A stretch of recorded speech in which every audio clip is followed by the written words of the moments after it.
नमस्कार बंधुरा, आज के आमी आमार एका एका फुकेत बेड़ानोर गल्प तोमादेर साथे शेयर करब। फुकेत आमी पौंछेछिलाम एकदम भोर बेलाय। तो होटेले गिये फ्रेश हয়েই चललाम खाबार खेते। अजस्र खाबारेर दोकान। आमी छिलाम पातंग सी बीचे। तो पातंग सी बीचेर जस्ट काछे সেই রাস্তা ধরে অজস্র খাবারের দোকান।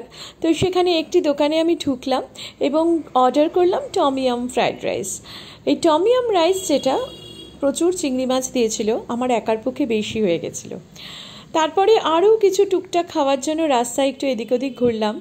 ফুকেতের হাফ ডে ট্যুর ট্রিপ বুক করলাম। এই টিকিটটা কাটলে হাফ ডে ঘোরা যায়। তো হাফ ডে যেটা আমার দুপুর 1টা থেকে শুরু হয়েছিল। প্রথম আমাদের গন্তব্যস্থান ছিল এলিফ্যান্ট ক্যাম্প।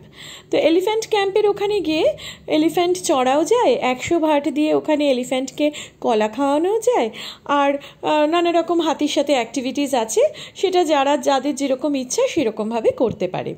তো তারপরে আমি চললাম বিগ বি ফার্মে। এখানে ফুকেতের সবথেকে বড় মৌমাছির চাষ হয়। এই মৌমাছির থেকে ওরা দেখালো যে কিভাবে ওরা চাষ করে মধু তৈরি করে, এবং সেই মধুটা খুবই উৎকৃষ্ট মানের। ওরা বলছে 10 বছর এই মধু একদম ভালো থাকে, মানে কোনো রকম কোনো নষ্ট হয় না, এবং মধুর প্রচুর মেডিসিনাল ভ্যালুও রয়েছে।